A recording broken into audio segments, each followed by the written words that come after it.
ମାଲକାନଗିରି ଜିଲ୍ଲାରେ rice procurement mechanism ସମ୍ପୂର୍ଣ୍ଣ ରୂପେ କୋଲାପ୍ସ କରିଯାଇଛି, ପାରାଲାଇଜ୍ ହୋଇଯାଇଛି।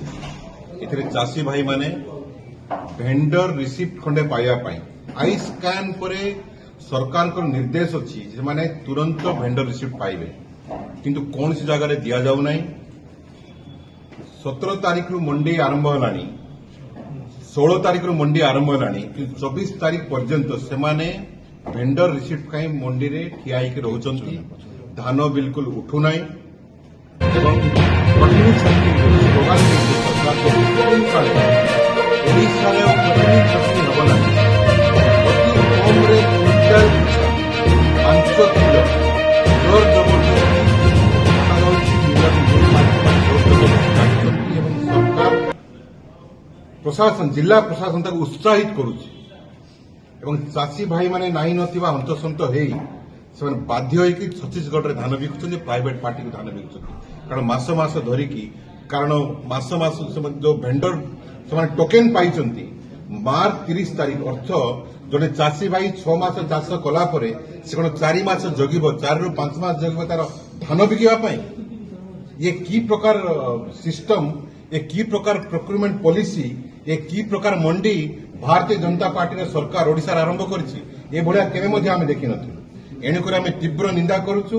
यदि मालकानगिरी जिल्ला रे मंडी सिस्टम को जदि ठीक न करा जाए ताहले बाध्य होई कि आमे ए जनवरी मासर 10 तारिख ठू जन आंदोलन चाषी आंदोलन रूप नब एवं एठाकार कलेक्टर एवं सीएसओ एथिपाई संपूर्ण रूपे दायी।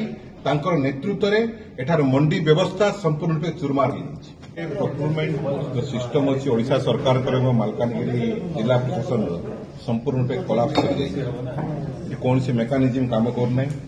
अफिसर माने खाली से बसिक रोचन। प्रकृत में चाषी जो हंतसंत होमें सिकपाली मंडी में देखा पाइलु। 2 जन चाषी, गोटे इरमा माड़ी और निवेदिता मल्लिक, जो माने कि 17 और 19 तारिख रू से धान देले सेठारे आज पर्यंत 24 तारिख सुधा धान उठी पारला नहीं। मिलर माने सरकार निर्देश को प्रत्याख्यान करिकी अवमानना करिकी से धान उठाऊना एवं चाषी मानू बाध्य करा जाउची तांको धान को जगिवा पाई। तत्संगे संगे सरकार निर्देश अच्छी, मोहन सरकार निर्देश जे आई स्कैन सेवा संगे संगे सेमानकु भेंडर रिसिप्ट मिलिबो, किंतु सेमाने आई स्कैन करिवार 7 दिन पर भेंडर रिसिप्ट दिया जाउ नाही एवं बाध्य बाधकता करा जाउची, धमक दिया जाउची सेमाने मंडी उपस्थित रहा पाई। ये की प्रकार मंडी मालकानगिरी जिल्ला रे चलीची यार जवाब रखा विजु जनता दल ओडिशा सरकार व भारतीय जनता पार्टी सरकार को जवाब मागुची एवं जदि यार समाधान करा न जाए खूब शीघ्र और उचित पदक्षेप सरकार और जिला प्रशासन नियंती नहीं, स्थानीय कलेक्टर और सीएस जदि उचित प्रशासन नेबे नहीं ताले जनवरी 10 तारिख रु आमे एठी चाषी आंदोलन आरंभ करिवु एवं संपूर्ण शासन प्रशासन को ठप करिवु एवं कलेक्टरेट को घेराव करिवु।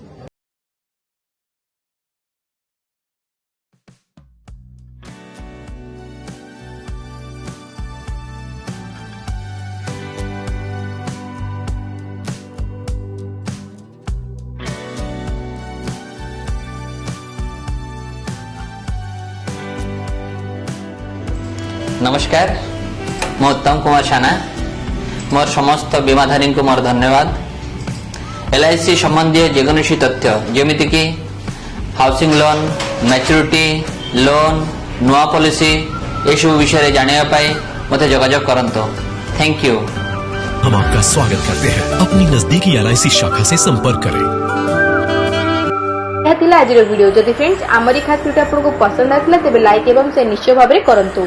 ता सहित फ्रेंड्स यहीपरि नुआ नुआ अपडेट पाइबा आम चैनल सहित जोड़ी रुहतु। धन्यवाद फ्रेंड्स।